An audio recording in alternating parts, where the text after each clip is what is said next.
Good afternoon. Thank you all for joining us. We're happy to have you here. As you heard, our topic this afternoon is how to use data and ideas to affect change. You may think this sounds a little wonky, a lot of economics, this might not be for me, but in fact it is for you, and let me tell you why. We're here to help you as you communicate with friends or in your workplace or wherever you may be to help advance conservative principles and ideas. And this is especially true, especially necessary now in the era of fake news, not knowing what you should believe. Data doesn't lie, and it's important to have that as the underpinning of the arguments that you're going to make, the theories, the ideas that you're going to put forward. And we're here to help you. We have several people here today who have tools that you can use. They're going to tell you where to find them, what they'll tell you, and you'll be able to use those as you communicate your ideas. First we have, at the end, we have Dr. Wendy Warcholik is a public choice economist trained in applied microeconomics and econometrics and has spent her career applying economic tools to the problems of state government. Wendy is currently a senior fellow at the American Conservative Union Foundation, where she and Scott Moody have created the Family Prosperity Index, which we'll talk about in a little bit. She's also a senior fellow at the Illinois Policy Institute and the Oklahoma Council of Public Affairs. She previously served as an adjunct scholar with the Tax Foundation, where she and Scott co-created the popular State Business Tax Climate Index, which is now in its 15th year of publication. She received her PhD in economics from George Mason University. Brian Riley is an advocate for economic freedom at the Heritage Foundation. He brings years of experience in trade and economic issues to his role as J. Van Andel Senior Analyst in Trade Policy. Working in Heritage's Center for Trade and Economics, Brian contributes to the Index of Economic Freedom, which he's going to talk about today. His work includes analyzing the trade and foreign investment policies of over 180 countries, and he has conducted extensive in-depth research on the impact trade has on people in the United States and around the world. Brian grew up in Kansas and holds a bachelor's degree in economics from Kansas State University and a master's degree in economics from the University of Southern California. Scott Moody has worked on, Emily Jashinsky is a commentary writer at the Washington Examiner, just keeping everyone on your toes, where she provides daily insights on politics, culture, and the next generation. Emily served previously as the spokeswoman for Young America's Foundation. Many of you here may be familiar with the group. That's right. Absolutely. The nation's largest conservative youth outreach group and the organization that preserves the Reagan Ranch. At YAF, Emily spearheaded media initiatives to push back against bias on college campuses. No small job there. Her work has been featured everywhere from the O'Reilly Factor to the Washington Post to Good Morning America. She's a regular guest on Fox News and Fox Business. And in 2016, Red Alert Politics named Emily to its 30 under 30 list of leading young conservatives. So we have a celebrity with us. There it is, yeah, go Bucky. Originally from Waukesha, Wisconsin, Emily graduated magna cum laude from the George Washington University in 2015. Now, Scott Moody has worked as a public policy economist for 2 decades. He's the author, co-author, and editor of 180 studies and books. He's testified before congressional committees and state legislatures, and his work has appeared in numerous publications, including Forbes, CNN Money, and State Tax Notes. Scott was previously the CEO and chief economist of the Maine Heritage Policy Center, the state policy network affiliated think tank in Maine. He's currently a senior fellow at the American Conservative Union Foundation, at the Illinois Policy Institute, and the Oklahoma Council of Public Affairs, and has previously served as a senior economist at the Heritage Foundation and the Tax Foundation, where he and Wendy created the State Business Tax Climate Index I mentioned. Scott received his master's in economics from George Mason University. So we have a lot of firepower up here, a lot of people with big brains who can talk to you about how to use information as you advance conservative ideals. So first, before we talk about the indexes and what we're measuring, I think we want to identify what exactly it is the goal is. So if we're talking about prosperity or freedom, in the case of the Student Misery Index, we want to talk about the opposite of misery.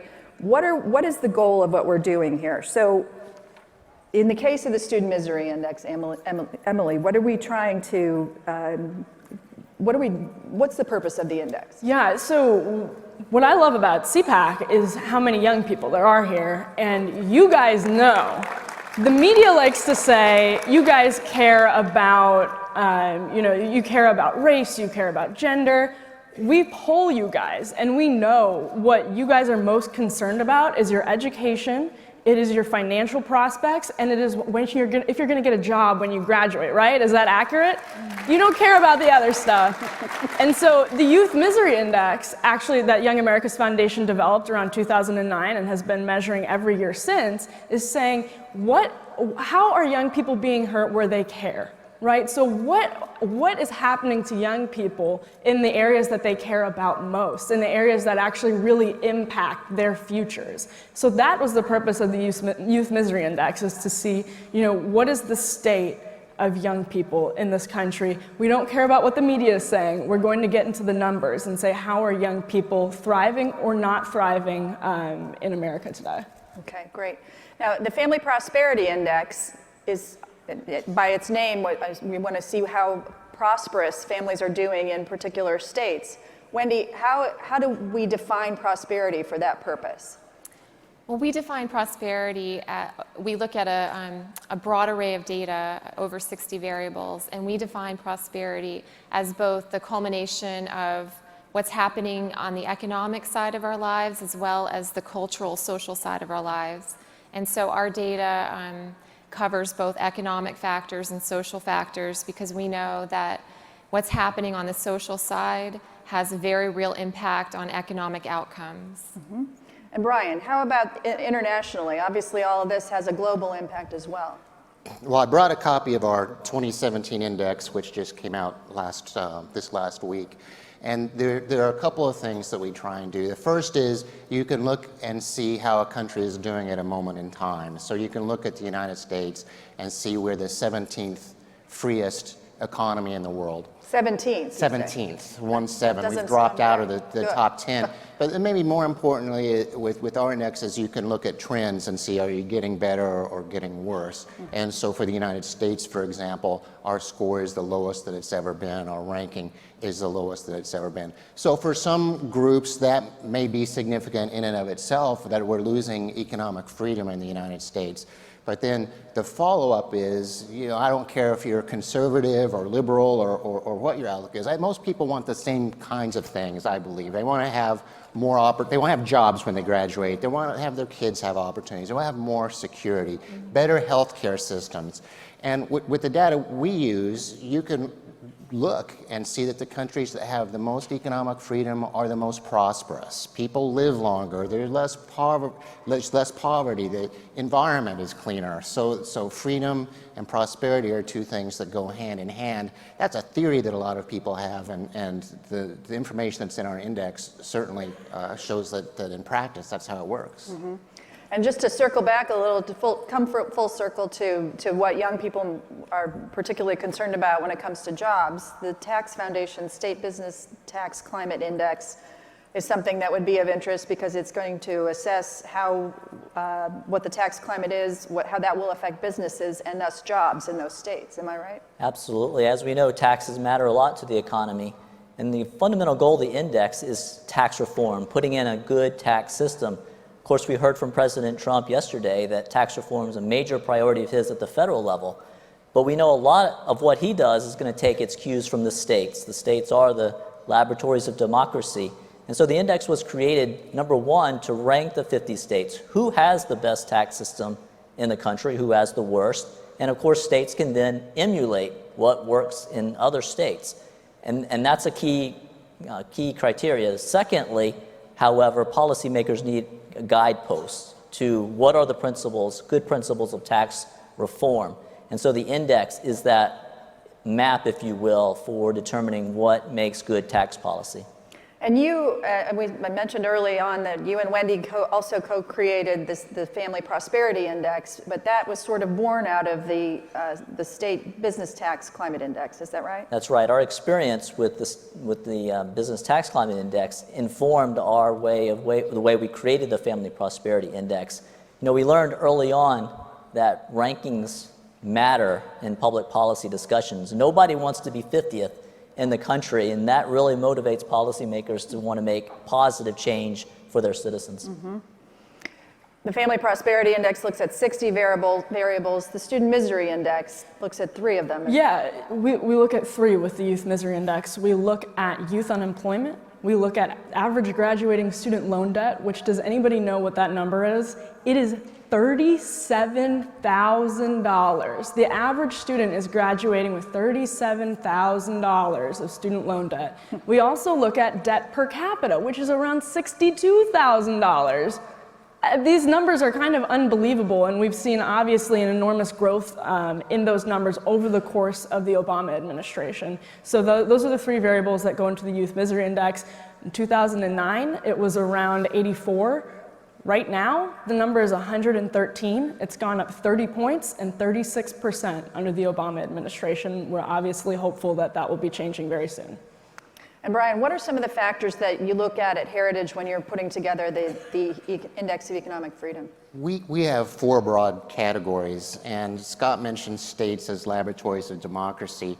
You can do something similar with countries, I think, countries as laboratories of democracy or laboratories of freedom. I don't know if everybody has looked at the photograph of the Korean Peninsula at night, where South Korea is all lit up, and then there's just a line when you hit North Korea, and there's nothing. And there's a reason, and it's one country is more free, and the other one has very limited freedom.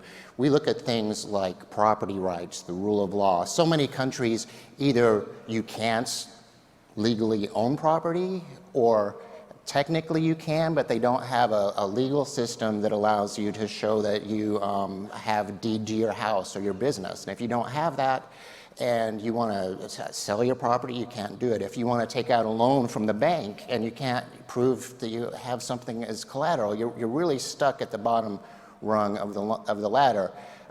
Something that many Americans, I think, take for granted is the basic private property rights that we have here. We look at the size of government, spending, taxes. We look at regulations. The main reasons the U.S. has gone down is because, in our score, is government spending has been going up and regulatory burden has been going up. And then we look at international trade and investments. And around the world, the countries that are most prosperous are the ones that remove government barriers to the freedom to trade and invest with whoever you want to.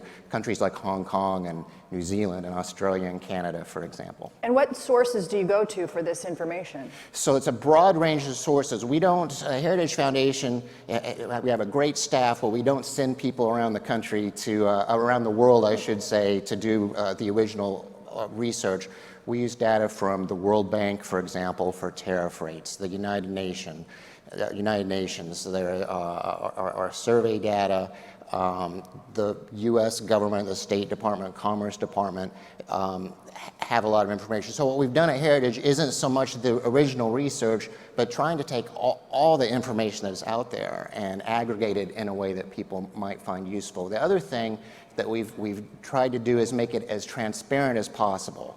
So somebody says, well, I'm liberal and you're the Heritage Foundation, I don't trust you, or whatever the case may be. The information's all online at heritage.org/index, and you can see where we get the numbers from. And you can choose to agree or disagree. And then we encourage people as well to use the information to come up with their own conclusions and not just take our word for it. And Wendy, the same is true for the Family Prosperity Index too. It is. Most of our data comes from credible government sources, Bureau of Labor Statistics, Bureau of Economic Analysis, the CDC. Yeah, I mean, 98% of it is government data. And we look at, we have 6 major categories, but we look at variables. We look at very similar variables that Brian is talking about in our economics. We look at migration. Why are people leaving our state? We look at the money that's leaving the state. But we also look at demographics, the age structure of the state, which is very important. In the Northeast, for example, they're the most aging state, whereas in states like Utah, they're projected to double their population in the next 10 years. So there's a wide variance in demographics, and that drives economic outcomes like your labor pool, your future labor pool. But we also look at welfare. We look at different measures of welfare and dependency. We look at illicit drug use. We look at sexually transmitted diseases. We look at family culture variables like religious attendance, incarceration, educational attainment.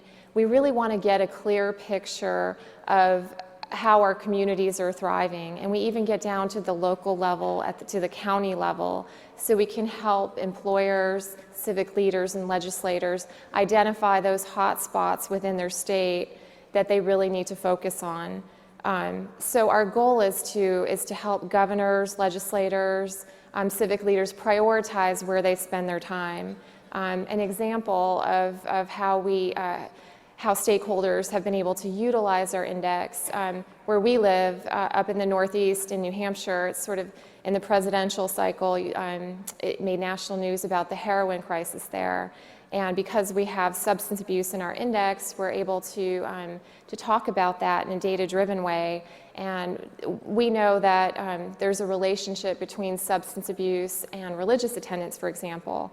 In the Northeast, they have the least amount of religious attendance and the highest overdose rates. There's a strong correlation there between religion and substance abuse. We also have seen a 250% increase in sexually transmitted diseases, and we know that there's a strong correlation between STDs and substance abuse, for example. So we point out these relationships to people who are developing policy solutions to turn that around. So we help them prioritize where they spend their time and money so that they have a durable solution to work with. But it's also about educating people about what's ailing our communities, and to do that, we think you need sort of a much broader view beyond just looking at the economics. There's a whole other, sector of our lives that influence our economic outcomes in our lives. And Scott, the index itself as a tool is useful for people across the spectrum to use in their advocacy and well, the State Business Tax Climate Index is probably the most different from the other indexes in that it's pure statutory information. The tax code, of course, is a completely artificial creation by politicians, and of course one that many people would like to rip out by the roots. But in order to do that, however, you have to go into the law and you measure various aspects. How progressive is your tax code, for example? And we all know, the economic literature is clear, that a flat tax generates the most economic growth, and that's where the politicians have to get together and make the decision: how flat are we going to make the tax code? But you have to be able to measure that properly, and that's what that's the information the index provides to policymakers and grassroots activists when it comes time to modify your tax code. Emily, how would you recommend that people use the index? What can students and young people just out of school do with that information? Yeah, I think it's a really powerful tool, and I think this gets to the overall point of this panel, is how can you leverage this information to create change in the country? And so I think we see a lot of students use this as a powerful tool to take to their campuses to say, listen, we're hearing a lot about social issues, we're hearing a lot about popular culture in the media. We know what you care about. Where you care about your own interests is where you're hurting the most. So the Youth Misery Index is really a product of Young America's Foundation saying, look, we have all of these young people voting for Barack Obama, who's going to implement policies that will not benefit them. And that was the case. I mean, we measured that was the case over the course of the Obama administration. So how do you package that information in a way that is persuasive? And to be able to show the numbers and to have concrete data that says, this is how big government policies impacted your life. That's very powerful. And I do recommend students take that to their college campus. Put it on a giant poster. Show a chart. Charts get too much hate. Charts are actually very persuasive. If you just get on your campus, Young America's Foundation will help you every step of the way. Get it out there and show people what Obama's policies and what big government policies did to your peers. It's very powerful. Great. Well, we have just a little under a minute left on the panel. What else should people know about our various indexes and information where they can find this? Well, I think it's just important to use these as facts to base to support the things that we all believe in so strongly. I don't know. Do we have any teachers here? I'm always interested when I have visitors from other countries, from governments. They complain that we're too hard on them and how great they're doing and how we need to improve their score. But if it's from the private sector, it's almost always the opposite. Ryan, things are so much harder than you realize they are. People are actually trying to get ahead. So I think these are all really important tools, not to sit on a bookshelf somewhere, but really to improve freedom in the United States and elsewhere. Okay, we heard where to find all of these. FamilyProsperity.org is the Family Prosperity Index, business tax. Taxfoundation.org. And the Youth at Misery Index. YAF.org, YAF.org. And Brian mentioned his too. So thank you all very much for being here. Thank our panel.